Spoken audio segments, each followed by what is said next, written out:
Era frequente o meu marido ter pesadelos horríveis e acordar a gritar com medo. Annie, que tinha mudado de nome para proteger a sua identidade, disse numa entrevista: "Nos últimos anos tenho andado a fugir o perigo de ser assassinada." Expus um campo de concentração escondido dentro do hospital. O incinerador, na Casa da Caldeira, também era usado como forno crematório. So every day I get a large number of emails relating with human rights violations around the world. So when Annie made her statement, which was published in the Economic Times, I got the story.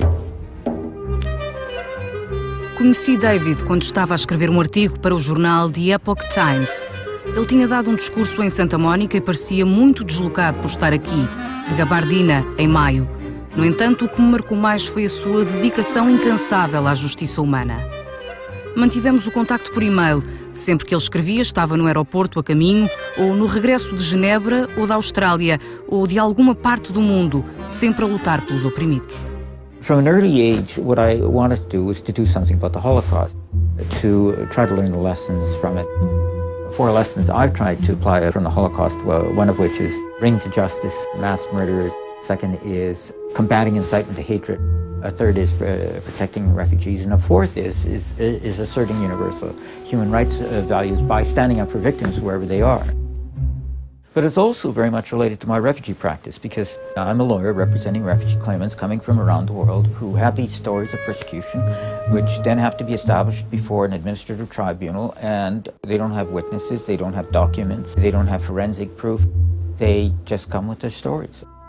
I was involved in Amnesty International and all sorts of human rights organizations. These organizations do have research departments, but they're very simple research departments. They're not involved in sophisticated analytical research. I'm well used to dealing with this kind of evidentiary vacuum and trying to establish what happened. I've seen lots of burnout. I mean, people just, they get either discouraged or blasé, or they just can't take it. My daily life is mass murder, torture, sexual abuse, and so on. And I mean, unless you approach this dispassionately, you won't be able to deal with it. And I feel that what I can contribute to this, to combat these problems, is analysis, professionalism, a kind of a dispassionate approach, logic. I mean, there's lots of people that are upset and excited, and my getting upset and excited isn't really going to help the issue at all. So I figured, you know, this was something nobody else was going to do.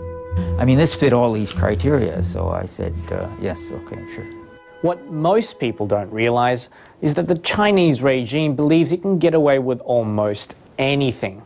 And that the West doesn't really care about what they do to their own people, so long as their own interests aren't affected. Every time I would go into town, there would be these people protesting in front of the consulate, day or night, rain or shine. And I got interested in what was going on. I didn't know much about Falun Gong at that point. Falun Gong is a set of exercises with a spiritual foundation, which was started in 1992 by Li Hongji, who began teaching about it. It is a blending and updating of ancient Chinese traditions, of the Qigong, the exercise traditions, the Taoism and Buddhism. I'm not a Falun Gong practitioner, and neither is David Kilgore, and to a certain extent we got involved in this partly because we were outsiders and independent and were able to exercise an independent judgment on this whole issue. David Matas e David Kilgore publicaram Bloody Harvest, uma investigação minuciosa sobre as alegações de recolha de órgãos realizadas em seguidores de Falun Gong vivos. It spread throughout China very quickly, because this was after the collapse of the Iron Curtain and the collapse of the Soviet Union and the shift within China from socialism to capitalism, so that there was an ideological vacuum in China. The Falun Gong was actually encouraged initially by the authorities on the basis that it was healthful and it cut down on the health bill and a system which was financially in dire straits because of the extraction of money away from the health system. And it grew from a standing start in 92 until 99, according to government estimates. It was 70 to 100 million practitioners, which was more at the time than the membership of the Communist Party, which was 60 million. And the party at this point took ideological fright and became jealous of the popularity of a movement which was rooted in ancient Chinese traditions. spiritual, totally different from the Communist Party, which was atheist. And the party banned it in '99 out of this jealousy and fear, and has since propagandized against it and has insisted that people abandon the practice. If they find practitioners in China, they arrest them, ask them to recant. If they don't recant, they're tortured. If they don't recant after torture, they're disappeared. And they have become, by far, the #1 torture victims in China. They are detained to this day in the hundreds of thousands in East re-education through labor camps. I was co-chair of the Canadian Helsinki Watch Group, and I basically did an analysis of communism as a root cause of human rights violations. And I went through the communist perspective on human rights and the communist ideology of dictatorship, the proletariat and the leading role of the party. Philosophically, I tried to explain how it generates human rights violations. Ideologically, even though they may mouth the vocabulary of human rights, they don't really think of human rights as belonging to humanity. They think of it as belonging to them. There's a Yuri Andropov who succeeded Brezhnev. He says, any citizen of the Soviet Union whose interests coincide with the interests of society feels the entire scope of our democratic freedoms. It is another matter if those interests do not coincide. Within the revolution, complete freedom. Against the revolution, none. This was the Communist Party when it was socialist. But then what we have is that the Communist Party of China is both communist and capitalist. It's abandoned socialism. Communism was kind of socialism by force, and socialism was the ethic, and communism was the way it was imposed. But remove socialism from the communist equation, there's no ethic at all. It becomes cannibal capitalism. It's cannibalism without the rule of law, cannibalism without ethical structure. Anything to make a buck. I think that it's vital that the international community come to a better and clearer understanding of the Chinese regime, who they are, what they do, and what they've been doing. There are things that are happening in China which are of enormous historical significance. The persecution of Falun Gong is one of the most horrific, large-scale. There were 70 to 100 million Falun Gong practitioners when the persecution started. All of them were instantly put under persecution. I had never expected to see this in my lifetime. There's no moral ambiguity. There's no shades of meaning about this. It's an evil crime, and it's happening. I mean, this is the case. We do know for a fact that there's large-scale executions in China. We do know for a fact that executed prisoners have their organs harvested unwilling, without their consent. We do know for a fact that the Falun Gong are depersonalized, dehumanized, and marginalized, repressed, persecuted, both in word and in deed, in the most vile ways possible. One of the first people we met with was the wife of a former surgeon, and she told us, I guess this was 2006, she's now a refugee living in the United States. She told us that her husband, during the period 2001-2003, had removed the corneas from the eyes of approximately 2,000 Falun Gong practitioners. Their corneas would be removed, then they're unconscious at this point. They'd be taken into another room, and their heart, lung, all their vital organs would be removed for sale purposes. 我的前夫曾经参与过摘除法轮功学员器官的手术，他是一名脑外科医生。参与摘除法轮功学员眼角膜手术，包括部分在法轮功学员活体上摘除眼角膜。我的家人告诉我说，他说你不知道我有多么痛苦，因为这些法轮功学员是活的。事情都是秘密进行的，我们医院参与的医生很多是从其他医院调过来的实习医生。这些人的器官被摘除以后，有的人就直接被丢进焚尸炉中火化，没有留下任何痕迹。What lawyers and courts do is you get in all the evidence, and then you make a conclusion after you've heard all the evidence based on all the evidence. What I was faced with this was a methodological problem. It happens in an operating room, no public access, clean up immediately afterwards, no crime scene. People are killed, bodies cremated, no corpses, no victims, and nobody to testify about what happened to them. We started setting up trails of proof and trails of disproof. let's get on all the evidence and see where it leads. Quando analisamos os factos que rodeiam esta questão, a conclusão torna-se difícil de negar. Um dado importante a considerar é o tempo. O tempo médio de espera por órgãos viáveis é bastante longo, pois os órgãos adequados a transplante devem vir de pessoas saudáveis. Consequentemente, o tempo médio de espera por um coração é de 8 meses, por um fígado é de 26 meses e por um rim é de 37 meses. A patient of mine who has been hospitalized for more than a year in my department being at the top list of candidates for heart transplantation, what we call status 1, and we couldn't find a heart for him, has come to me, approached me one day and told me, Professor Levy, I'm about to go to China in 2 weeks' time and they've scheduled me for a heart transplantation. And I looked at him and I thought that he was kidding, but he was dead serious. And that's actually what happened. The guy went to China, and exactly on the same date that he was told ahead of time, 2 weeks ahead of time, he got his heart transplant. This got me going into a quite extensive research to find out how come somebody can schedule a heart transplant ahead of time. O tempo que um órgão saudável pode sobreviver fora do corpo é reduzido. Esta janela temporal chama-se isquémia. Para um rim de 12 a 24 horas, para um fígado é de 12 horas e um coração só pode sobreviver 4 a 6 horas fora do corpo. What I found was something that was obvious for many years, and I didn't know about it, that for more than 20 years, organ procurement in China from executed prisoners has been taking place under official, legal knowledge of all authorities in China. And actually, organs from these executed prisoners have been used for any patients flocking from all over the world who could afford to get a transplant from these prisoners. It becomes a little difficult to differentiate between whether or not the execution is being performed for the execution or for the donation.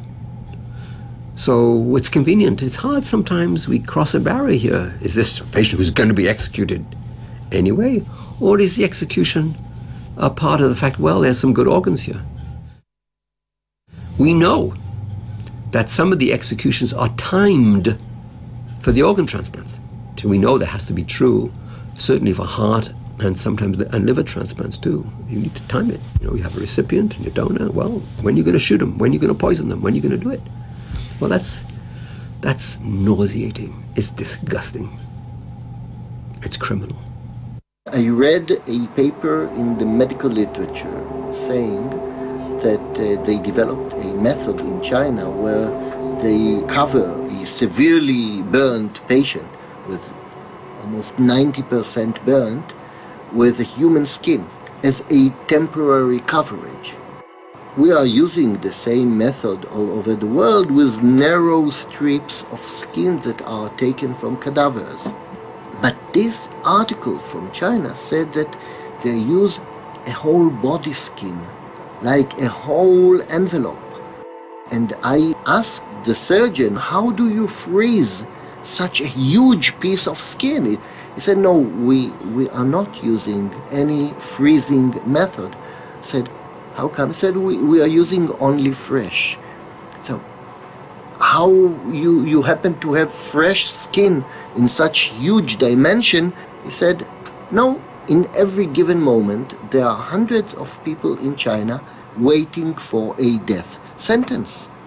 And we call the prison, so they shoot the person in the right dimension to the patient that I need to treat. And when I've heard that, I understand that this wonderful method that was described in the medical literature is not valid for me on the ethical basis. I cannot use it, even though I want very much to save the life of the patient that I'm in charge. 41,500 transplants over a 6-year period cannot be explained by executed criminals. What I could see in terms of trends was that transplant volumes on a multi-year basis were pretty constant before the persecution of Falun Gong and then shot up after the persecution of Falun Gong began. And then, so, I mean, obviously, one explanation is the killing of Falun Gong for their organs. So this became, it's not conclusive by itself, but it's sort of one piece of evidence in support of the allegation. For me, the safest thing is to look at what the Chinese government is saying. The Chinese Liver Transplant Registry itself, which the Chinese government-supported Ministry of Health website, has reported approximately 20,000 liver transplants from executed prisoners. So just by going by Chinese government numbers alone, and that's incontrovertible, that's their data, not someone else's, and not someone who has a political agenda with them. Their own data is enough as far as I'm concerned. I must confess, I mean, obviously this whole subject matter is very troubling, but for me, that was one of the most chilling aspects of it. Going around, talking to different practitioners around the world that hadn't met each other, hadn't talked to each other. All they wanted to talk about was their torture. I mean, that's what they knew that had happened to them. And I would ask them, you know, about blood testing, and every one of them blood tested. They didn't matter to them, didn't hurt them, didn't see the significance. And the non-Falun Gong practitioners that were in prison, got out of prison out of China, didn't happen. Everyone was taken to do the physical checkup and the blood test. They do not care about our health, but why they do the checkup for us? She wasn't being examined for her health. She was being examined to see whether, an ultrasound, through an ultrasound to see whether her organs were in good condition for being sold. This is something unimaginable to I think, to most human beings. It's necessary for transplants because you need blood type compatibility for transplants. And it becomes much more obvious that it's only for organ transplants because they would avoid any test that had no use for organ transplants, and they would do every test that was essential for organ transplants. It all goes into a computer bank. When you arrive for your kidney, the match is made by computer, and Miss Lee is taken out of the camp to a hospital. She's given some kind of an anesthetic and a needle, and both kidneys are taken, all vital organs are taken. She is dead, and her body is burned, and it's counted as a suicide, and you get your new kidney. A trail that went somewhere wild, for instance, was the phone calls. We had people, for example, calling into China to hospitals and prisons and saying, do you have Falun Gong practitioners available for organs? And the answer in about 15 institutions across the country was yes. We recorded those conversations. We had independent interpreters.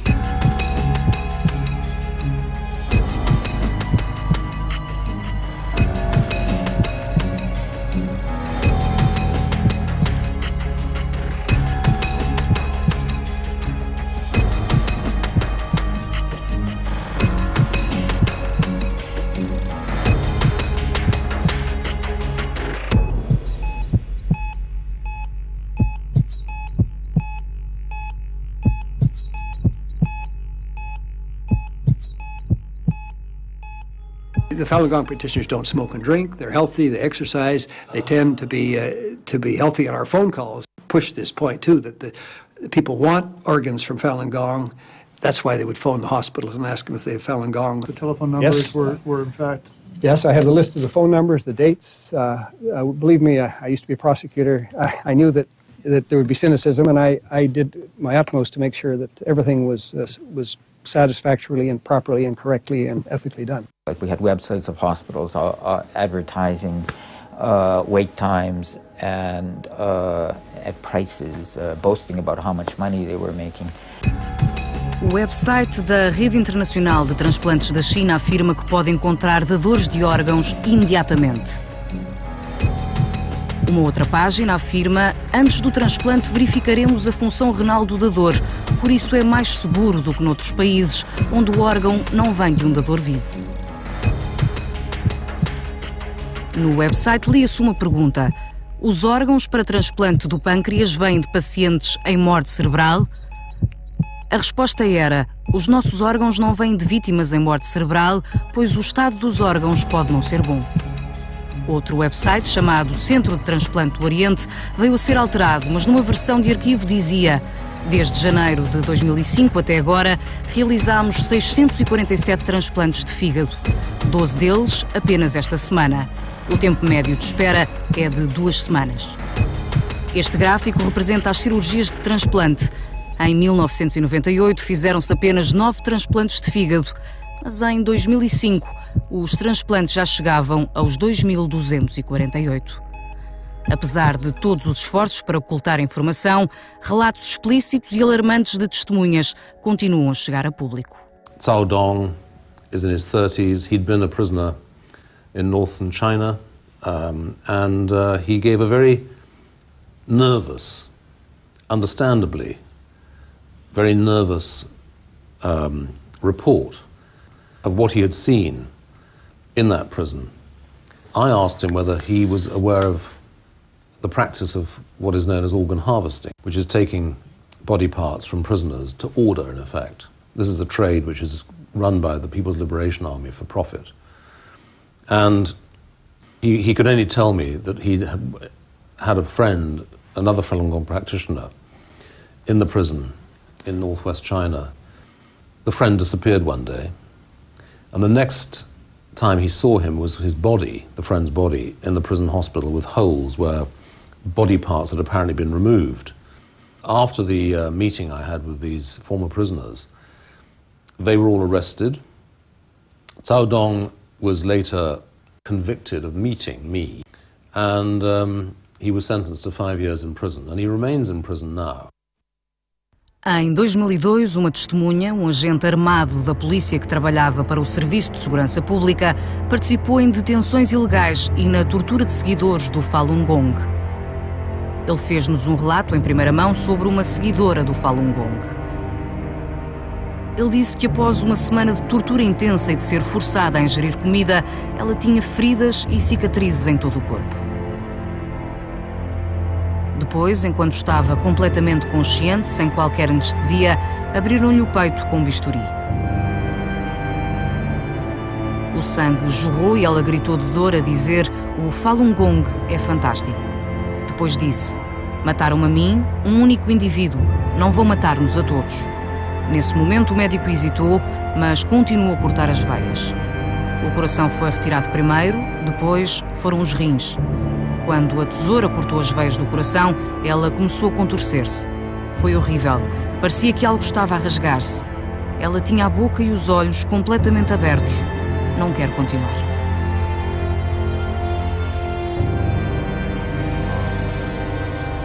What happens in China has ramifications elsewhere. As long as China becomes the cheap route for the wealthy in those countries to buzz off to China, get an organ from executed prisoners, why would those countries work to develop effective alternatives within those countries to address the needs of their people? In no country that we know of, and in no country represented in the World Medical Association, in which there are 83 national medical associations from all over the globe, in no one it is allowed to sell and to purchase an organ for transplantation. So the Organ Transplant Center at the Armed Police General Hospital in Beijing, our Organ Transplant Center is our main department for making money. So what you've got is now these army hospitals killing Falun Gong practitioners for their organs is a way of making money.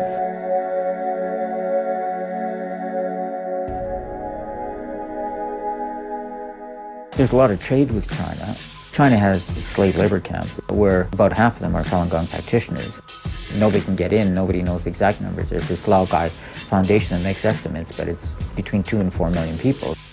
And the people we talk to get out, you know, they say they're making these products which they see on Western shelves or components of them. And so China's underpricing the market. I mean, if you look at a lot of stuff you buy in stores, a lot of it just says made in China. It doesn't say made in China by slave labor, but that's likely to be the case. And we've actually talked to people who've been in these camps, Falun Gong practitioners, and I'm going to talk tomorrow about a young woman who worked 16 hours a day making products for export. In the dispatching center, we were forced to wrap the chopsticks by using a piece of paper and on it said the chopstick was sanitized, so rest assured to use it. And they were then distributed to the market, and people just use it, but it's very dirty, it's not clean at all. We're not allowed to wash our hands. And after we go to the restaurant, we come back and continue wrapping the chopsticks. The American market has been particularly interested in cheaper goods. That whole Walmart psychology of going for cheaper stuff has really provided a market for Chinese-made goods. I remember that I was forced to knit the sweaters, and all handmade. We were forced to knit. And we were told that they were all exported to European countries or America. So maybe some of the sweaters you wear is made by Falun Gong practitioners in the labor camp.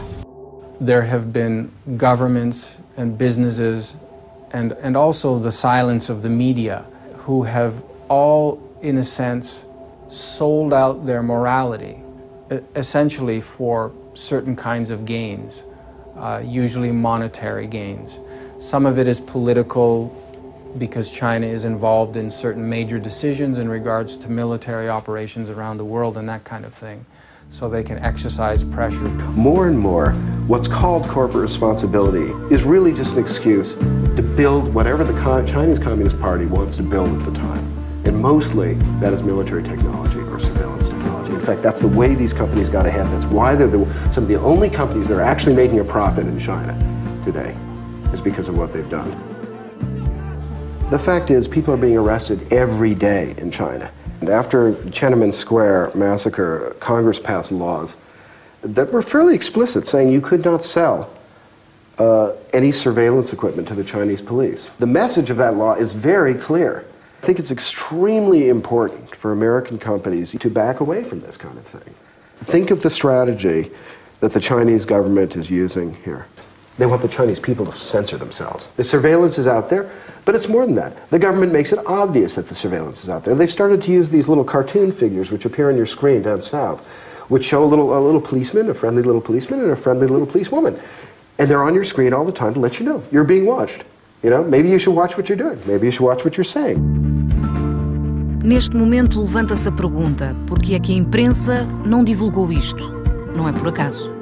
News organizations have either current or hoped for business interests in China, and it's well known that the regime will tell people in the context of business that if you do things that we're not pleased with, we can prevent you from doing business here. Papers like the Times and the Wall Street Journal and the Los Angeles Times, if I'm not mistaken, have not been covering this issue. And perhaps it relates to the fact that your government is, dare I say, almost owned by the government of China in terms of the number of treasury bills and so on, more than 2 trillion. You've always wanted to avoid the problems that occurred during the last century with the rise of Japan and Germany. And so what we have tried to do is to engage the Chinese, to integrate them into the international system. And because of that, we've become very indulgent. And essentially, you know, when the Chinese have done bad things, we've treated them well. And so they continue being bad, we continue to treat them well. They are much more dependent on us than we are on them. Last year, about 140% of China's overall trade surplus related to sales to the United States. That's an incredible number. They've been running deficits with the rest of the world to run a surplus against us. So, of course, you know, we see the Chinese as 10 feet tall, you know, that they own us. They don't. They have to buy U.S. Treasury obligations because their economy is so dependent on the U.S. market. They have no choice. Basically, they're trying to corrupt foreign democratic values and impose their own Chinese repressive values. And in some places, they get away with it. They use these Confucius institutes as a form of pressure. They shut down the Shenyang performing arts wherever they go.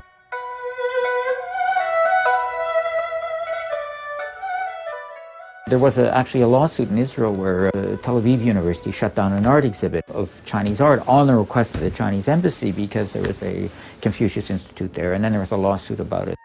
Ever since, you know, the 1989 Tiananmen Square massacre, where they killed many unarmed students, they've been trying to control the media because that exploded around the world, that incident. The local consulates and embassies have a very strong presence, and they have a lot of connections. They give a lot of rewards and trade-offs to people, and they're involved with Chinese language media outside of China as well. Those people who run those media outlets know what they are not supposed to talk about, and they know that if they talk about those certain things, you know, Uncle so-and-so or whoever back in China could be persecuted in various ways if their news organization reports on things that the Chinese regime does not want them to report on. That's mafia tactics. It's reprehensible, disgusting behavior, but that's the normal way that they operate. Se a imprensa encobriu a história, será que os pacientes têm realmente informação suficiente para tomarem a decisão ética de irem à China fazer transplante de órgãos? As always in ethical questions, we heard few and different ideas and voices. People who were transplanted in China came and said our life was saved due to the fact that in China people can harvest organs without all the ethical limitations that they have in Israel or in other countries in the West. You can fly to a place like Shanghai, check into the #1 People's Hospital, and they take your blood type and your tissue type. They find there's a match for you in, say, camp number 75, and you're told you're getting the liver from a convicted criminal who was going to be executed anyway, so you're desperate about your liver and you want to believe the person was going to die anyway, and you fly back to San Diego with your new liver, and somebody has died so that you could have the new liver. When I've asked my patients who was about to go to China, does he know what the source of organs, the heart that he's going to get there, does he know what the source is? And he said that he didn't bother to ask. All that he knows is that he wanted to save his life.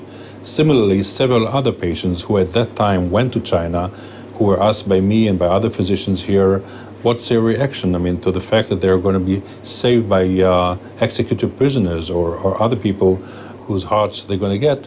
They told they couldn't face this reality, and they simply decided to push all these thoughts aside. I cannot condemn the patients who are facing the choice to die or have their transplant. They would not have gone to China if there was no solution for their problem in China. Unfortunately, in medicine, as in many other things, unethical transplant practice is often bad medicine. They often go together.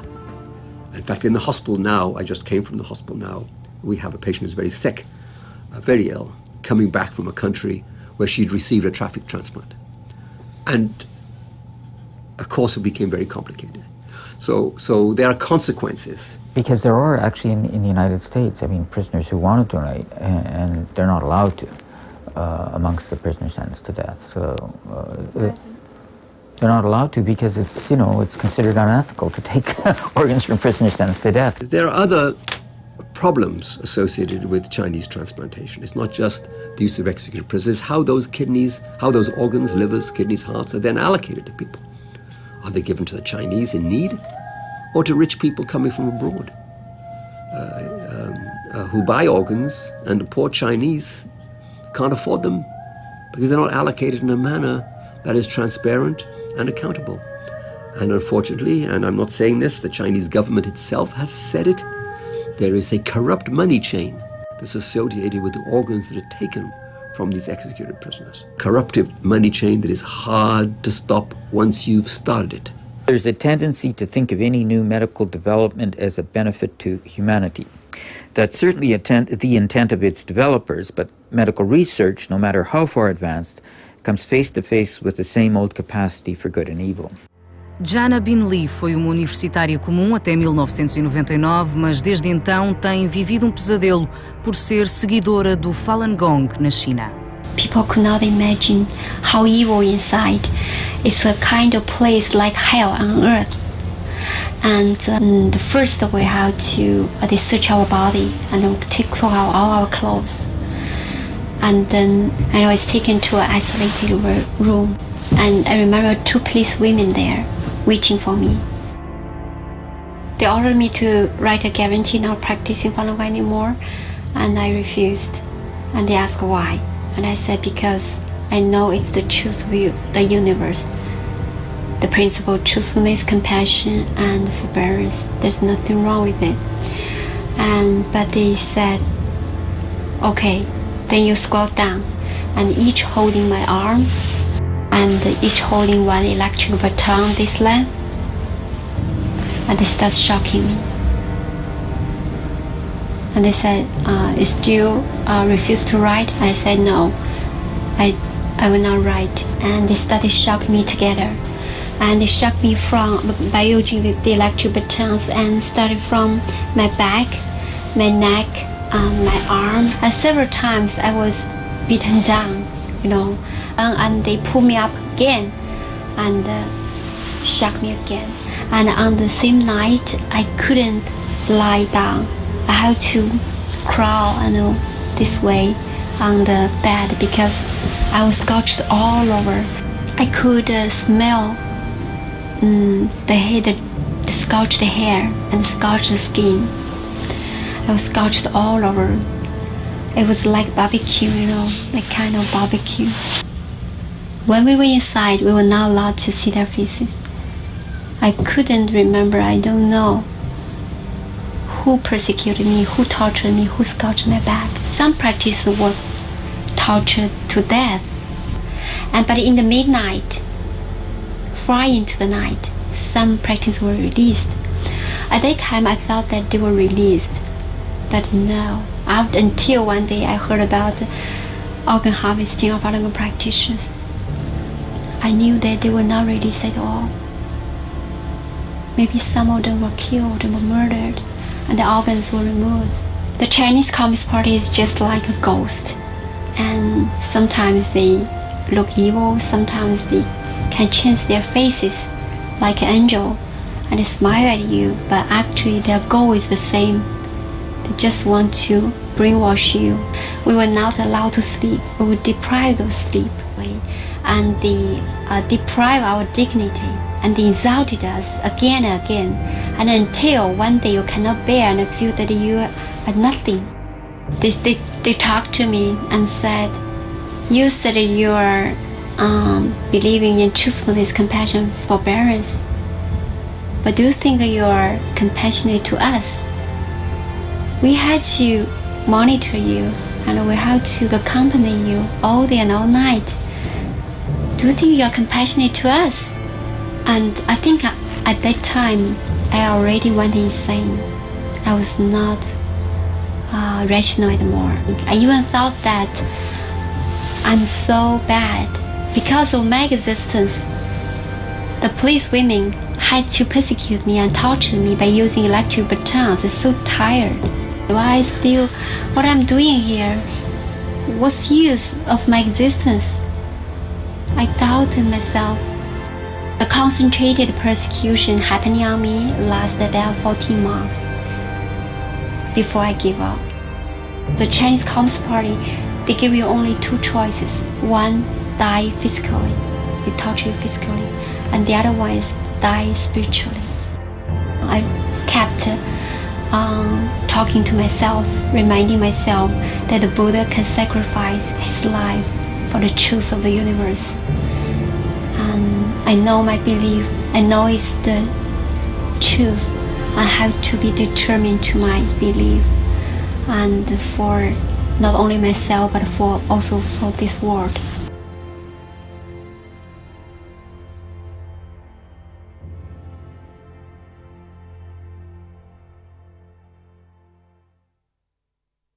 Há país que se tornou exemplo de como governo, liderado pelos seus próprios cidadãos, pode resolver esta crise coletivamente, com compaixão, de forma eficaz e com sucesso.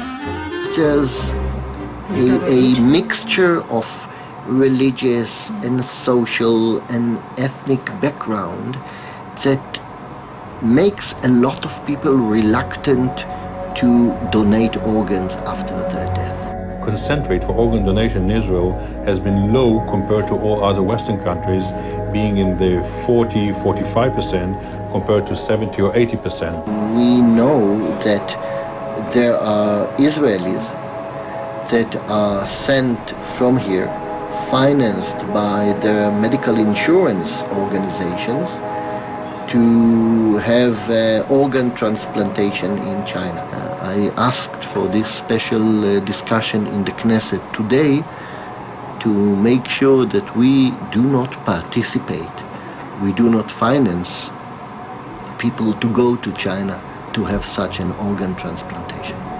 Once we've published all the results of the Chinese organ procurement from executed prisoners in Israel, and Israel's main newspaper has published it in one of the big, huge expose, our parliament, the Knesset, has convened, and at that time the new organ transplantation law has been discussed with the specific committee in the parliament, and we, together with my friends, made sure that one of the major clauses in the organ transplant law would be banning of any reimbursement of transplant of Israelis performed abroad in case these transplants are performed in countries where organ harvesting is done against international laws and against the Israeli law.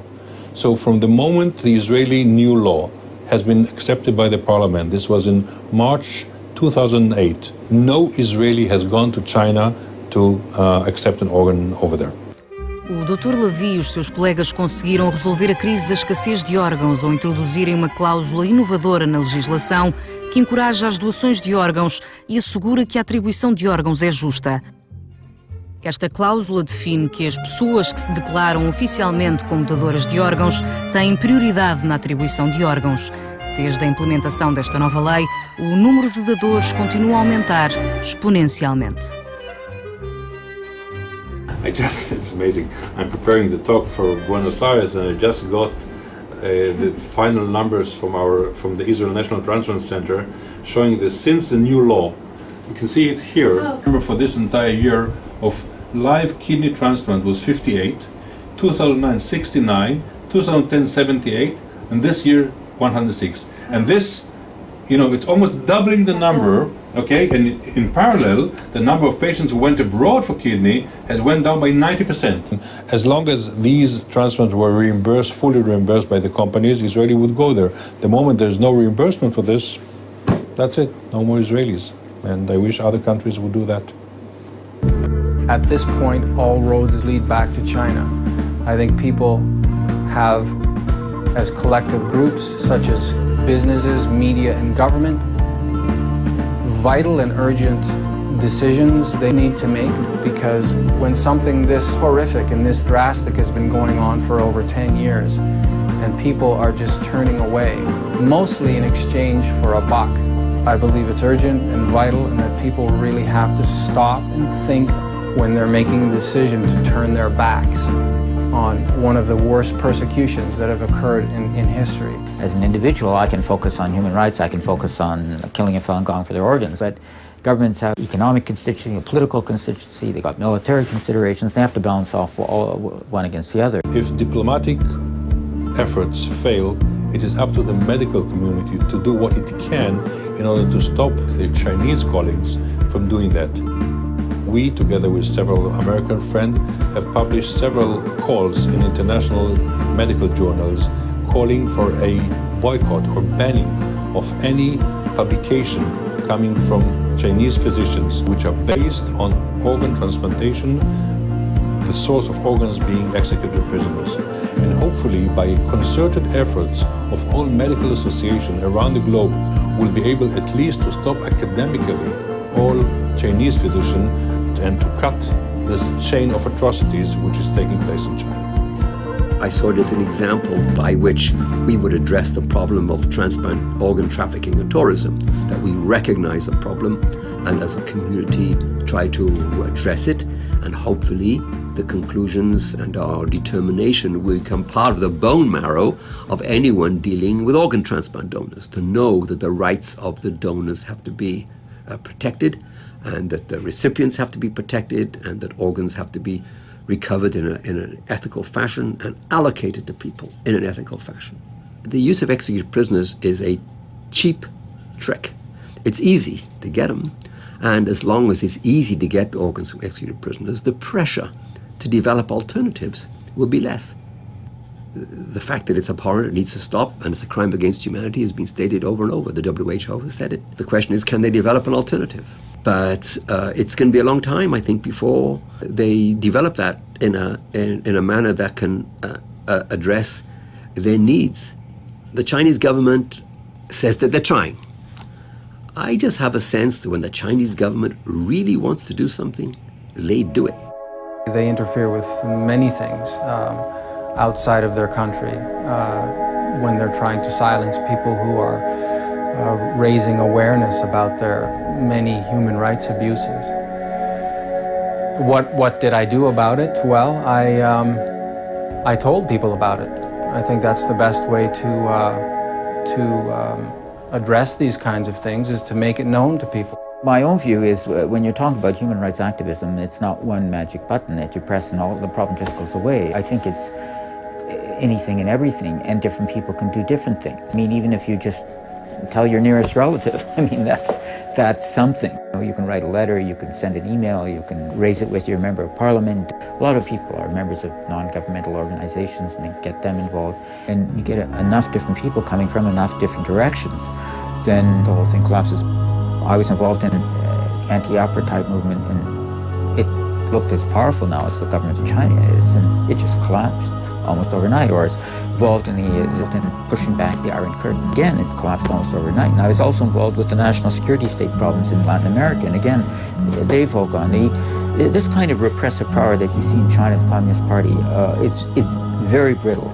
It's hard and brittle, and you know, constant little pieces of pressure eventually just make it collapse all at once.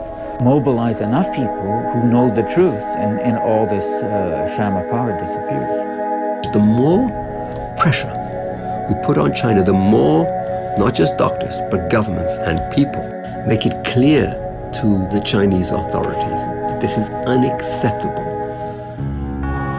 I think the more effective we will all be. I genuinely would want to see Chinese enter the world of organ transplantation, become part of the international arena. They have a lot to offer. And I do believe, actually, that those progressive forces in China actually welcome press and professional and governmental attention that's been given to this, because I think it strengthens their hand. People in China and all other countries, they interact, right? And people in other countries can also influence Chinese people.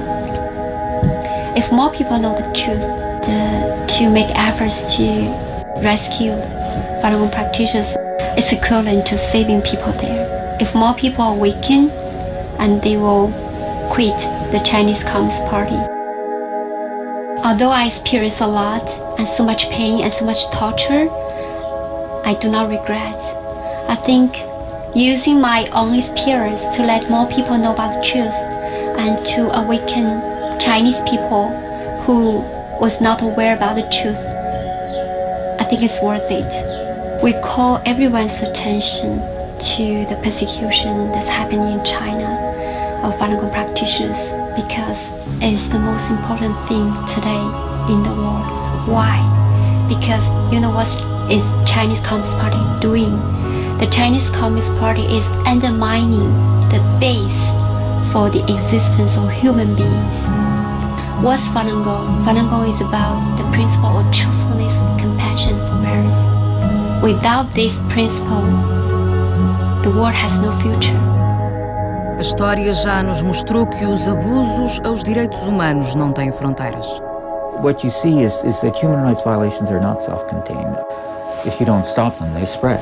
There's a tendency, at least initially, for people to say, that's not me, I don't have to be concerned. But human rights violations aren't just an attack on a defined group. They eventually just get a lot bigger. With the Holocaust, 6 million innocent Jews killed, but there was 37 million civilians killed, and 31 of whom were not Jews. And it's a direct result of the anti-Semitism, which wasn't stopped before World War II. It stopped the anti-Semitism. I mean, the 6 million Jews would be alive, but 31 million others would also be alive. Oppressors have a very easy time oppressing their home constituency, because they control the home territory, but they can't repress the whole world. So outsiders have the luxury of saying something that the people inside don't have the ability to say. And secondly, the repressive government feels it doesn't even really need the support of people inside because they can just throw them away if they don't agree. But they can't do that with outsiders. In a perverse sort of way, these repressive governments care more about what outside opinion is. Archimedes said, give me a big enough lever and I can move the world. And in Winnipeg, I'm far enough away that I've got as much leverage as one could possibly get. Part of the reason I got involved in this issue is that I'm not Chinese, that I'm not Falun Gong, that China's a long ways away, that this is a strange and different place. And I think if you're going to assert human rights, you have to jump across that kind of ideological, linguistic, racial, religious, spiritual divide to assert the unity of humanity. What we need to do is take that leap to help people who are victims who are not us. People have to see that they themselves are involved in this, that this threatens them, which it does. Encontrei esta citação da Segunda Guerra Mundial.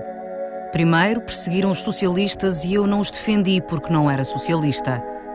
Depois, perseguiram os sindicalistas e eu não os defendi porque não era sindicalista. Em seguida, perseguiram os judeus e eu não os defendi porque não era judeu. Então, perseguiram-me a mim e já não restava ninguém para me defender. Locução: Débora Henriques, Spell.